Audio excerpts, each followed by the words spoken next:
दक्षिण मध्य रेल्वेच्या नांदेड विभागात इंटरमिजिएट ब्लॉक सिग्नलिंग प्रणाली कार्यान्वित करण्यासाठी 16 मे रोजी ट्रॅफिक ब्लॉक घेण्यात येणार आहे। त्यामुळे काही प्रवासी गाड्या या उशिराने धावणार आहे, तर परळी अकोला ही गाडी अंशतः रद्द राहील।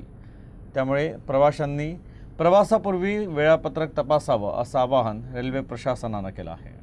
दक्षिण मध्य रेल्वेच्या नांदेड विभागात नांदेड लिंबगाव चुडवा मार्गावर इंटरमिजिएट ब्लॉक सिग्नलिंग प्रणाली बसवण्यासाठी 16 मे 2026 रोजी काम करण्यात येणार आहे। या कामासाठी सकाळी 7 ते 11 असा 4 तासांचा ट्रॅफिक ब्लॉक आणि सकाळी 11 ते 1 असा 2 तासांचा ट्रॅफिक ब्लॉक घेण्यात येणार असून यामुळे काही गाड्यांच्या वाहतुकीवर परिणाम होईल। अंशतः रद्द करण्यात आलेल्या गाड्या पुढील प्रमाणे आहे। गाडी क्रमांक 57655 परळी अकोला ही गाडी परळी पूर्णा दरम्यान 16 मे 2026 रोजी अंशतः रद्द राहील। या दिवशी पूर्णा ते अकोला अशी धावेल। गाडी क्रमांक 77615 परळी आदिलाबाद पॅसेंजर ही गाडी पूर्णा आदिलाबाद दरम्यान 16 मे 2026 रोजी अंशतः रद्द राहील। या दिवशी परळी ते पूर्णा अशी धावेल।